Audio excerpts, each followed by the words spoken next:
지금 극우 세력들이 선관위를 부정선거의 온상으로 보고 지속적으로 지금 공격을 하고 있어요. 그래서 이런 상황에서 중앙선거관리위원 후보가 되신 거가 굉장히 어깨가 무거우실 것 같아요. 예, 맞습니다. 네, 영상 하나 보시죠.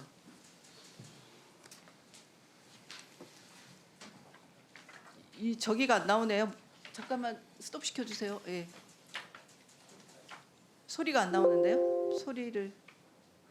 공수처, 선관위, 헌법재판소 불법과 허용을 제기하였습니다. 이 모두 대거 무시해야 됩니다. 처부수자.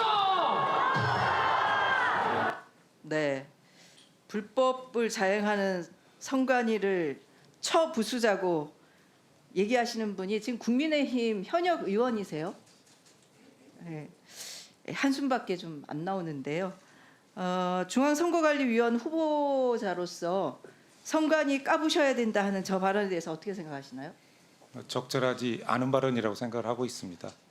저는 이런 발언들이 결국은 내란 사태를 지속시키는 거라고 보여지거든요. 지금 온 국민들은 내란 상황이 빨리 종식되기를 원하지 않습니까?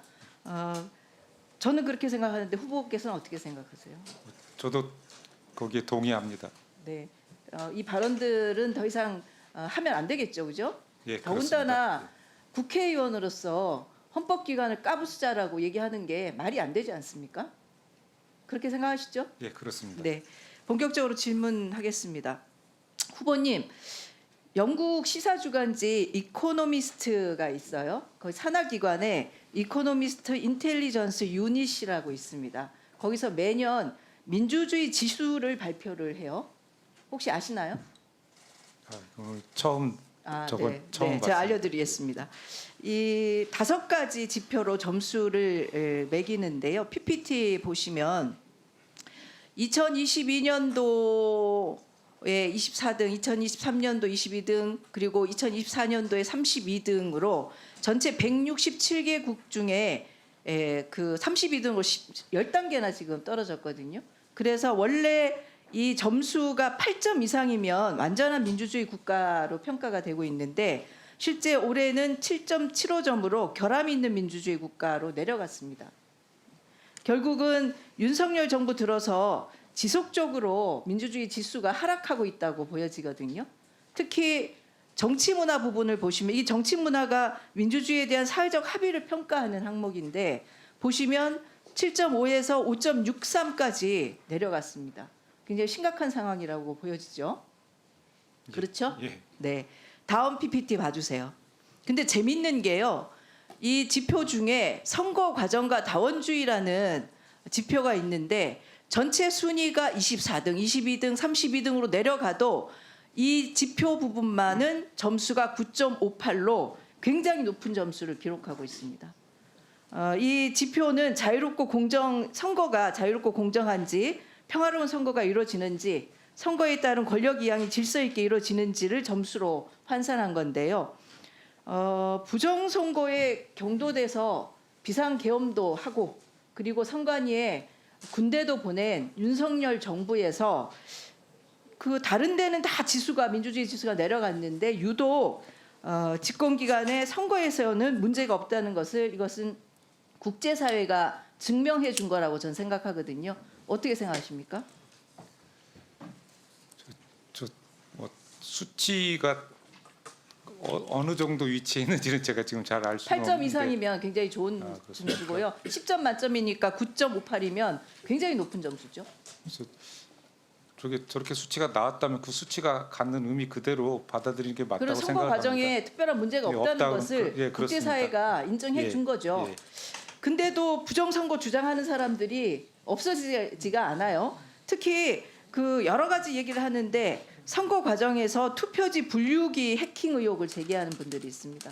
저는 이 제기는 은행에서 사용하는 지폐 개수기 있지 않습니까? 지폐 개수기를 해킹할 수 있다는 말과 똑같다라고 느껴지거든요. 이게 너무 황당하지 않습니까?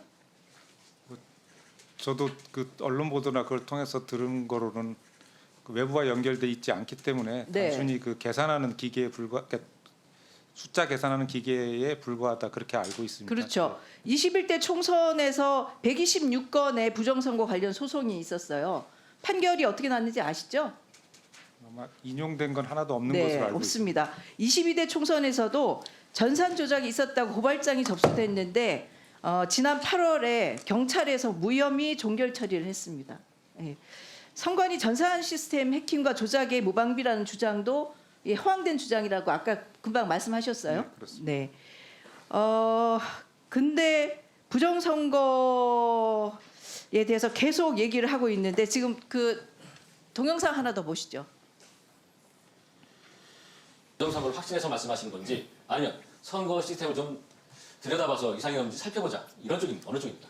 저는 둘 다입니다. 첫 번째 뭐냐면 그 선관위가 저도 처음에는 음모론이라고 했거든요. 부정선거에 대해서. 근데 보니까 첫 번째는 인사 비리가 1,200건이 넘었고 그다음에 투표한 부실 관리 그리고 그 서버에 대한 부실 해킹 위험 가능 높음 이런 것을 보면서 야, 이 문제도 어리다. 예, 최근에 굉장히 유명세를 갖고 있는 전한길 씨가 부정선거 의혹을 지금 증폭시키고 있는데요. 모 프로그램에 나와서 얘기를 했는데 사회자가 어쨌든 부정선거 문제를 제기하는 이유에 대해서 물어보니까 실제로 증거나 근거를 내놓는 것이 아니고 인사비리가 많다는 식으로 지금 답변을 하고 있어요. 금방 들으셨죠? 예. 그래서 지금 부정선거 음모론자들은 한 건도 제대로 된 부정선거 증거를 내놓고 있지 못합니다. 다만 이분들이 얘기하는 것 중에 인사비리를 계속 얘기하고 있는데요. 이 인사비리가 부정선거 빌미를 제공하는 것은 맞지 않습니까 지금? 그렇죠? 예, 뭐 그런 네.